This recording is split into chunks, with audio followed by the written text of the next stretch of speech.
Top quality और consistent performance के लिए सिर्फ सिल्वर पंप्स एंड मोटर्स, नाम याद रखना।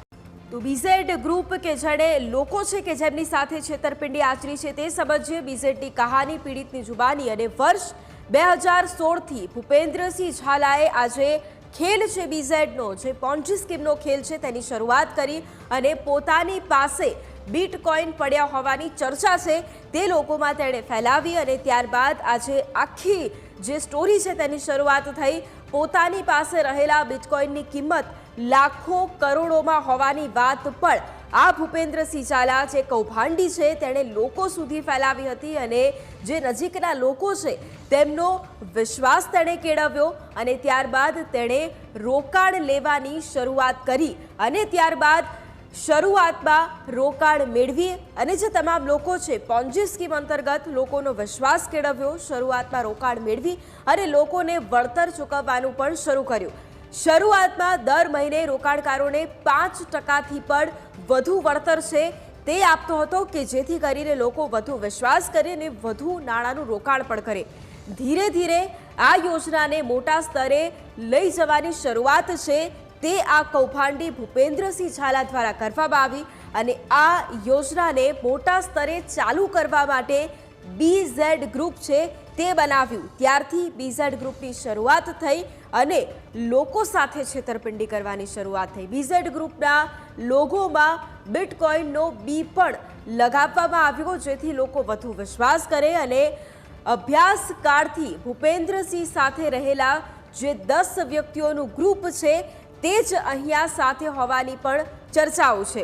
આ સાથે 2020માં BZ international broking private limited કંપનીની સ્થાપના છે તે પણ કરવામાં આવી અને ત્યારબાદ વધુ એક કૌભાંડ આચરવામાં આવ્યું। કંપની બનાવી વિવિધ લોભામણી જાહેરાતો છે તે આપવામાં આવતી હતી અને જે રોકાણકારો છે તેમને આકર્ષવા માટે અલગ અલગ જાહેરાતો થકી રોકાણ પણ કરાવવામાં આવતું। આ કંપનીની જે હેડ ઓફિસ છે તે રણાસણ ખાતે રાખવામાં આવી અને ત્યારબાદ રાજ્યમાં અલગ અલગ જગ્યા અલગ અલગ ઠેકાણે ઓફિસ શરૂ પણ કરવામાં આવી। હવે રાજ્યભરમાં પણ તાલુકા પ્રમાણે ઓફિસો છે તે ખોલવામાં આવી જેથી કરીને જે તે જિલ્લાના વ્યક્તિઓ છે તે ત્યાં રોકાણ કરી શકે, ત્યાં મળી શકે અને લોકોનો વિશ્વાસ વધુ જાગે। કંપનીમાં જે પણ ઓફિસ ખોલે તેમની પાસેથી 50 થી 60 લાખ ઓથોરાઇઝ્ડ ડીલર તરીકે લેવામાં પણ આવતા હતા। આ સાથે ઘણા એજન્ટ એવા છે કે જે ડાયરેક્ટ રોકાણકારોને લાવી અને રોકાણ છે તે કરાવવામાં આવતું હતું। જે એજન્ટો છે તેમને પણ અહીંયા સારા એવા ખિસ્સા તેમના ભરવામાં આવતા હતા। કંપનીએ નિયમ બનાવ્યો હતો કે તાલુકાની જે ઓફિસ છે તે વિસ્તારના રોકાણકારોના હસ્તક રહેશે। આ પ્રમાણેનો નિયમ પણ બનાવવામાં આવ્યો જેથી ડાયરેક્ટ રોકાણકારો લાવતા હતા અને આ નિયમના લીધે ઓથોરાઇઝ્ડ ડીલરને પણ જે પૈસાનું કમિશન છે તે પણ મોટા પ્રમાણમાં મળતું હતું અને જે રોકાણકારો છે તે વધુ લોકોને આ સ્કીમમાં જોડાવા માટે આકર્ષતા હતા। રોકાણકારોને દર મહિને 3% મળતું હતું અને એજન્ટને દર મહિને 2% આપવાની જે સ્કીમ છે તે અહીંયા રાખવામાં આવી હતી।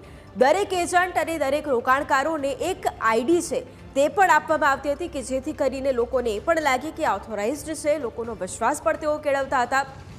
જે એજન્ટ છે જે પણ રોકાણકારોને લાવે તેના હસ્તકની આઈડીમાં છે તે રહેતા હતા। એટલે આખું કૌભાંડ છે, આખું ગણિત છે તેનું બનાવવામાં આવ્યું હતું। જેટલા રોકાણકાર વધે તેટલું દર મહિને એજન્ટનું કમિશન છે તે પણ વધતું હતું અને એટલા જ માટે આ એજન્ટો છે કે વધુમાં વધુ રોકાણકારોને તેઓ આકર્ષતા હતા।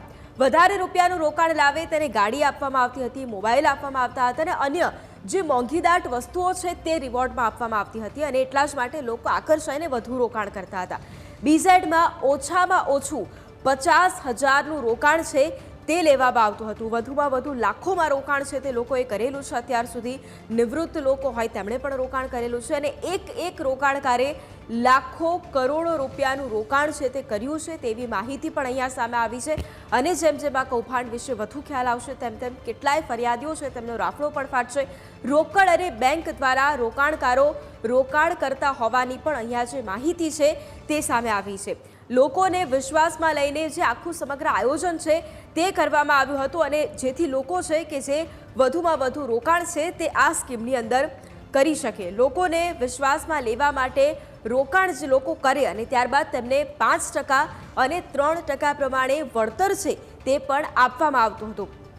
આ સાથે જ ભૂપેન્દ્રસિંહ ઝાલા મૈત્રી ફાઉન્ડેશન મારફતે લોકો છે કે જેમનો વિશ્વાસ કેળવતો હતો.